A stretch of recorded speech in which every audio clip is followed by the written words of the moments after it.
It began in 1974 as a structural change in food presentation. It entered the routine of schools and homes without announcement.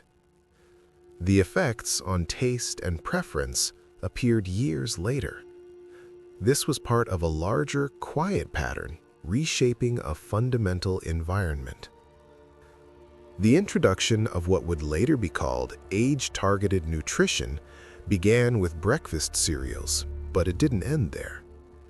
Companies had discovered that children as young as 2 could recognize brand mascots, and that recognition translated into preference long before those children could read ingredient labels or understand what they were consuming. The research wasn't hidden. Marketing journals published studies openly, detailing how many exposures it took to establish brand loyalty, how color and shape influenced selection, how cartoon characters bypassed parental judgment. This information circulated freely among industry professionals. It just wasn't discussed in households. What made this different from previous forms of advertising was the precision. Earlier generations had certainly been marketed to, but the tools were blunt. Television commercials reached everyone watching. Print ads appeared in magazines that adults bought. The new approach was surgical. Products were engineered for specific age brackets, placed at eye level for those exact heights, advertised during programming designed to capture those precise attention spans. A 4-year-old and a 7-year-old were no longer the same demographic. They required different products, different packaging, different cartoon spokespeople. The system treated childhood development as a series of market opportunities rather than a continuous process. School cafeterias became testing grounds. Between 1975 and 1985, contracts were signed that gave beverage companies exclusive rights to sell their products in educational institutions.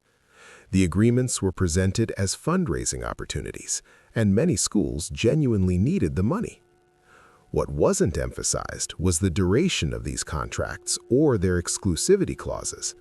Once signed, schools were committed for years, sometimes decades. Students who entered kindergarten under these arrangements would graduate high school having never known a cafeteria without branded soft drinks. The normalization was complete before most parents understood it had begun. Most people never noticed this at the time. The changes happened incrementally, one school district at a time, one product category after another. There was no single moment to point to, no clear before and after. Parents who might have objected didn't realize there was anything new to object to. This seemed like the natural evolution of school services, not a fundamental restructuring of children's relationship to food and beverage consumption during their most formative years. The language used to describe these products evolved alongside the products themselves. Words like fortified and enriched appeared on packaging with increasing frequency. The implication was nutritional enhancement, but the reality was often substitution. Whole ingredients were replaced with synthetic vitamins added back in to processed bases. The final product could legally claim nutritional content, but the form that nutrition took was fundamentally different from what had come before. An orange and orange-flavored drink with added vitamin C were not equivalent, but the labeling standards didn't require that distinction to be clear. By 1980, children's food had become a distinct category in supermarkets. Entire aisles were dedicated to products designed, marketed, and packaged specifically for young consumers. The shelves were lower, the colors were brighter, the mascots were everywhere. Parents navigating these aisles faced a constant negotiation between what their children wanted and what they believed was appropriate. But the entire environment was designed to wear down resistance. The packaging promised nutrition, the price points were competitive, the convenience was undeniable, and every other family seemed to be making the same choices. The real impact appeared years later, not in sudden illness or dramatic decline, but in shifting baselines. Children who grew up in the 1980s and 1990s had different taste preferences than previous generations. Their palates had been shaped by specific flavor profiles, salt levels, and sugar concentrations. When they became parents themselves, those preferences influenced what they found acceptable to serve their own children. The cycle wasn't just about products, it was about the normalization of those products across generations. Research emerged slowly, published in academic journals that most people didn't read. Studies showed correlations between early dietary patterns and later health outcomes, between branded product exposure and long-term consumption habits, between school food environments and community-wide nutrition trends. The findings were careful, hedged with appropriate scientific caution. They didn't make headlines. They accumulated quietly in medical libraries while the systems they studied continued to expand. By the time consequences were visible, habits were already set. Not just individual habits, but societal ones. The infrastructure for child-targeted food marketing had become embedded in schools, media, retail design, and family routines. Dismantling it would require coordinating changes across multiple industries, regulatory bodies, and cultural assumptions about childhood, convenience, and parental responsibility. The complexity itself became a barrier to change. What's important to understand is that none of this required conspiracy. The system operated openly, following incentives that were perfectly legal and, from a business perspective, entirely rational. Companies sought to build brand loyalty early. Schools needed funding sources. Parents wanted convenient options that their children would actually consume. Media companies sold advertising space to whoever would pay for it. Each decision made sense in isolation. The problem was the pattern they created together. The regulatory environment of the time treated children as small adults rather than as a distinct population requiring different protections. Advertising standards that might have been appropriate for marketing to informed consumers weren't questioned when applied to toddlers. The assumption was that parental oversight would provide sufficient protection. But parental oversight operates in individual households. Marketing operates at scale, with professional research, unlimited repetition, and coordinated campaigns across multiple channels simultaneously. School administrators faced impossible choices. Budget cuts meant they needed alternative revenue sources. Beverage contracts and branded food partnerships offered immediate money with no apparent downside. The long-term public health implications weren't their responsibility to calculate. They were running schools, not conducting epidemiological studies. The decision to sign a 10-year exclusive soft drink contract seemed like practical fiscal management, not a public health intervention. The products themselves changed during this period in ways that weren't always visible. Manufacturing processes evolved. Ingredient sourcing shifted. Cost optimization drove reformulations. A product that had a certain composition in 1975 might have a significantly different one by 1985, but the brand name, packaging design, and marketing message remained constant.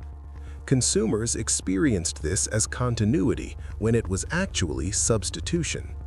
Children's birthday parties became showcases for these products. By the mid-1980s, a standard celebration included branded snack packs, character-themed cakes made from boxed mixes, and beverages in single-serving containers designed for small hands.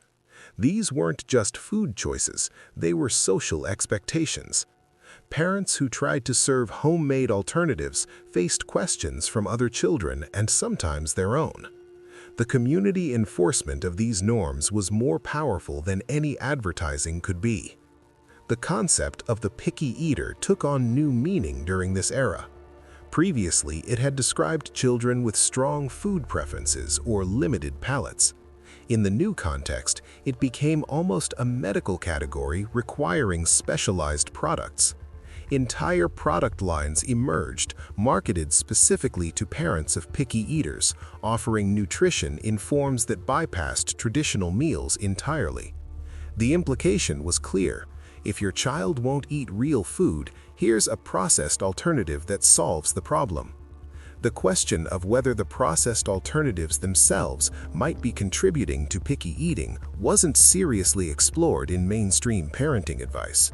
Grocery store layouts reflected and reinforced these changes. The center aisles, filled with packaged and processed goods, expanded.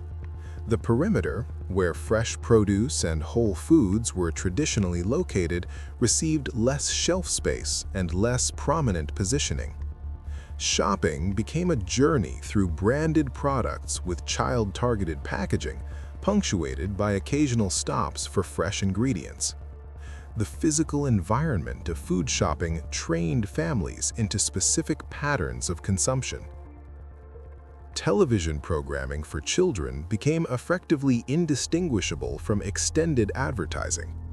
A cartoon featuring specific characters would be interrupted by commercials for products featuring those same characters, followed by more of the cartoon, then more commercials.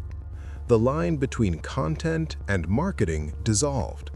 Children couldn't distinguish between the story they were watching and the products they were being sold.